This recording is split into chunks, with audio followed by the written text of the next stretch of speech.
Item number 9, fiscal year 2015 to 2020 Community Development Block Grant Consolidation Plan Overview. Darren Gale.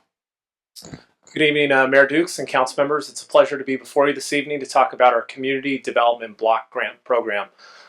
That's hopefully the last time I'll say that. I'll call it the CDBG, and hopefully I won't mess up that acronym too much. Each and every year, our city receives, we're an entitlement city through the federal government to receive funding for a variety of different projects. The funding is approximately about $550,000 a year.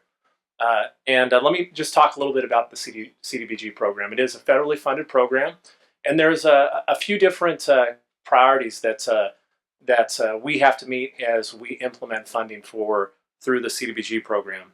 And those are provide decent housing, to provide suitable living environments, expand economic opportunities, and the program should also benefit low and moderate income persons. As I mentioned, as an entitlement city, each year we receive approximately $500,000. It's a little bit above that. And every 5 years, we have the opportunity of adopting what's called a consolidated plan, a 5-year consolidated plan. And right now we're going through this process, and this is the opportunity that I'm before you this evening to discuss that as an informational item and for you to provide any feedback through this process. In addition to the 5-year consolidated plan that will go before council, and I'll talk about the timelines, there's also an annual work plan that's put together. And that annual work plan basically helps dictate how the funds are used each and every year. There is an application process, a review process internally, and then it comes before council for approval. The 5-year plan, as it's created, really relies on census data and citizen participation. We have a consultant that's with us here this evening who helps us put that together, and she's a great resource that has experience in community development block grant funding. And Carol Stewart, thank you. And she helps put together the census data. A key part of it also is public participation. We have a survey that was sent out in late December to all of our past recipients, and tomorrow we'll have a press release going out encouraging the public to really participate in this program to help us identify what are these needs that meet the criteria of the Community Development Block Grant Funds. Currently, we've only received 20 responses, and the majority of those have come from service providers. So obviously the public opinion right now is very much weighted towards providing services to those folks. In addition, we'll have a public meeting. That public meeting is scheduled for February 17th at 11 a.m. in the Sutter Room here at City Hall. As I mentioned, this citizen participation is key. The press release will go out. Also this year, we have included the Chamber of Commerce, and it's supposed to go out in their next email so we can have additional participation from the business community as it relates to some of the priorities for economic development. The action plan, I want to talk a little bit about that. So first, every year we put out a request for funding. That this year went out January 9th. This year it's all done online, and applications are due by March 5th. As part of this consolidated plan, this 5-year plan that we're working on, we'll come to council, and on April 7th is our plan to bring a draft consolidated plan back to council for consideration, and we will have a public meeting at that time and have as much public comment as needed. After that, there's a 30-day period for additional comments, and then the final draft will become before council May 5th.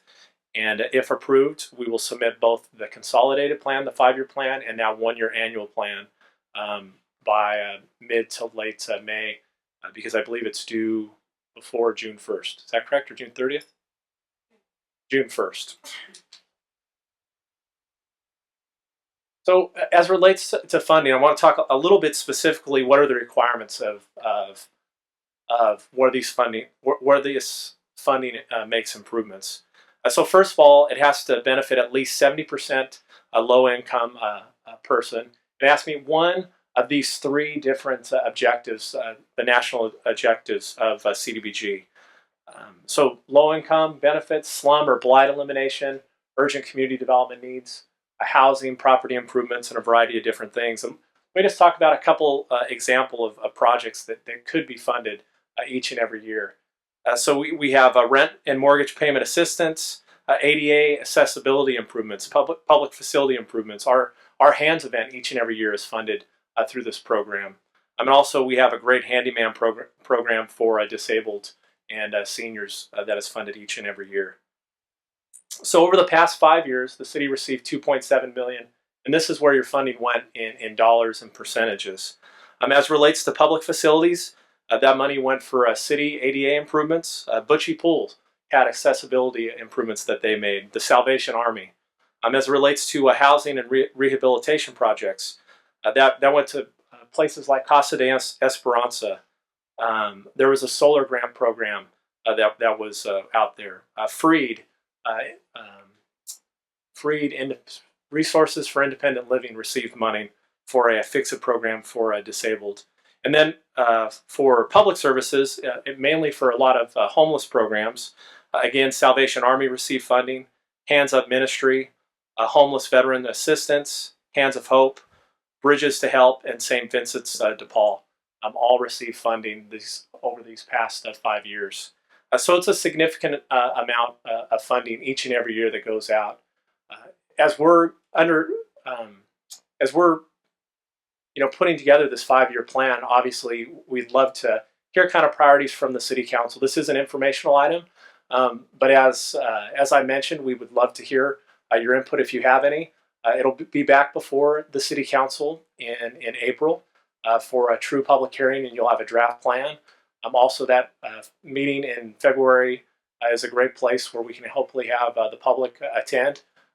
But we'd love to hear the opinion of the council members and where you might like to see these funding sources, directed towards based upon the requirements of CDBG.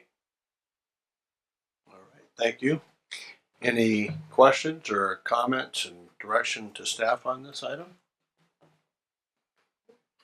I will say that the public sidewalks, including the ADA improvements, have been something that we have spent, as you can see, a lion's share of the money on, and it certainly is a program that has been very valuable to our community. Darren, do you know approximately what percentage of intersections that we still have left to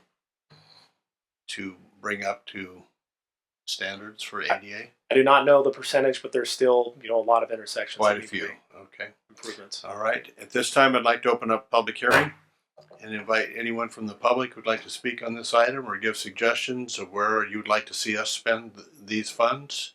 Step to the podium. All right. Seeing none, close the public hearing and bring it back to the council for any other further comments. I believe this is just a note and file, so we don't have to take any action, but if there's comments, entertain those. The only comments I'd like to make is we've done a fairly decent job of starting to provide some intervention for our homeless groups that are out there. I'd like to see some consolidation of those programs through these efforts, maybe a little wiser use of the money and more direct use into evacuating individuals from that condition that they're currently in, and trying to find other options other than the river bottoms adjacent to some of our large housing projects on the south end of town. So that would be one of the efforts I'd like to see us delve into. Any other comments? All right, thank you, Darren.